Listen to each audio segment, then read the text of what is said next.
I'm sure that Kanye West will not see this, but for everyone else, I wanted to set the record straight.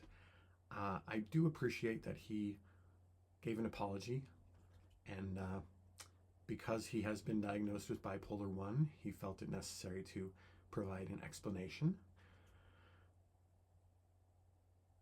And unfortunately, in that explanation, when he was describing his own experience about mania, he presented it in a way that made it sound like that was the way everyone experiences mania, and that simply is not the case. He said that bipolar disorder comes with its own defense system, denial. Not true for me. Every single manic episode I've had, even the first one when I had no idea what was going on, I knew something was happening. The only denial that I've had during mania is when I had chosen to go off my medication and I knew I was taking a calculated risk, and the thing I was in denial was how long I could enjoy the benefits that I get from mania before the negative symptoms emerged. But I was not in denial about the fact that I was manic. He says that when you are manic, you don't think you're sick. Not true. I knew I was sick, or at least I knew I was going to get sick. He says you think everyone else is overreacting. Not true for me.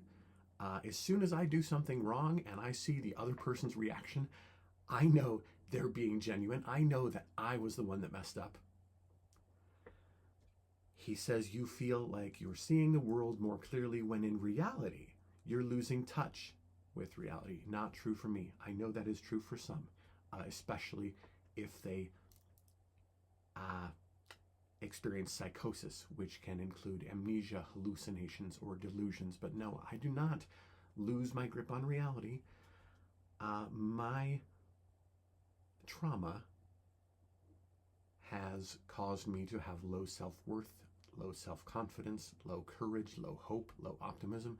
And mania, for me, just brings those up to a normal level that everybody else seems to enjoy on a daily basis. It does not bring me up to the levels of grandiosity. The only times when I might say that I have lost touch with reality is during the negative symptoms, such as impulsivity and reckless behavior, the uncontrolled spending. Clearly, I have lost a grip on how much I have in my bank account and how much I can afford to spend. And the fits of rage there's always a reason for me to get angry. The anger is justified, but it is completely disproportionate to what is appropriate. So in that sense, I've lost my grip on reality. But no, because I get all these benefits, such as increased confidence, I actually think more clearly most of the time when I'm manic than I do when I'm not. He says that mania tells you you don't need help. I think we've addressed that. No, I know I need help, or at least I know I'm going to need help.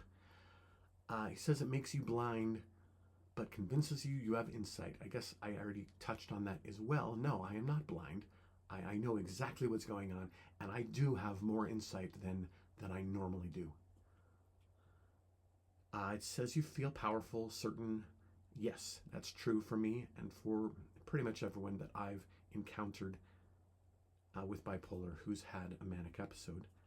But he says it makes you unstoppable. And I know that's true for many, many people, but that's not true for me. I feel I am not held back as much by my trauma, but I do not feel unstoppable. I know there are limits to what I can do. I may bite off more than I can chew. I may be juggling a lot of things that eventually are going to start falling to the floor, but no, at no point do I feel that I'm unstoppable. He says that mania made him say and do things that he deeply regretted. Some of the people he loved the most, he treated the worst. Yes, that's true for me. That's true for pretty much everyone that I've encountered who's had a manic episode. Yes, there is poor judgment. impulsivity, reckless behavior. Those are some of the classic symptoms of mania.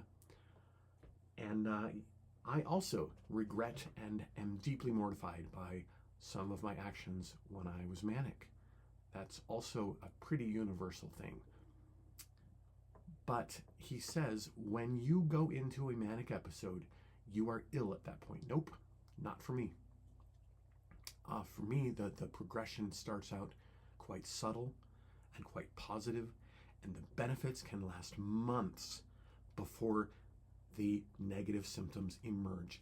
My second manic episode was so subtle that nobody knew I was manic. I didn't know I was manic. My really good friend that I was living with during my first manic episode, she couldn't tell I was manic. My therapists, my prescribers, nobody could tell. The people that I was living with at the time could not tell that I was manic. Nobody knew until months later when the negative symptoms emerged. So I would say that I was not ill until that happened. So yes, when the mania gets bad, yes, at that point I am ill. But until then, the first part of that manic episode is not illness for me.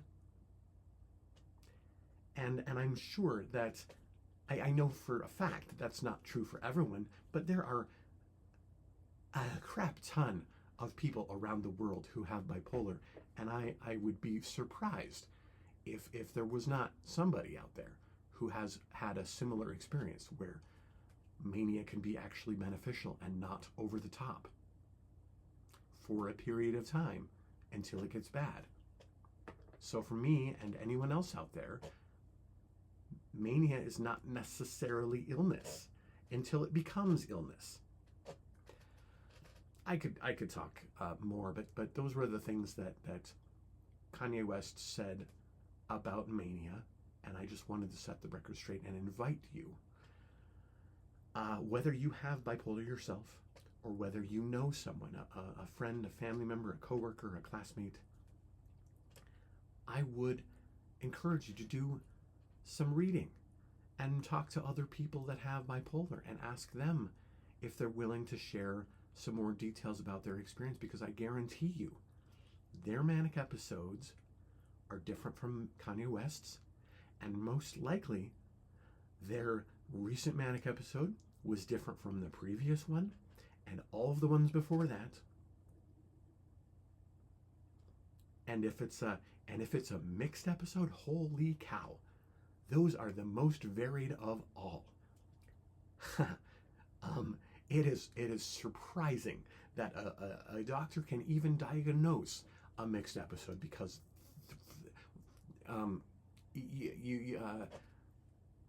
I recently, on one of the Facebook groups I'm on, somebody brought up mixed episodes, and there were a dozen responses and a dozen drastically different experiences.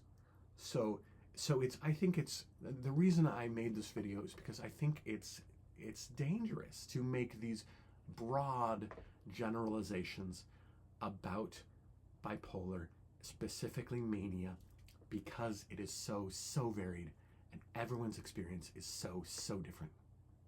Thank you for listening.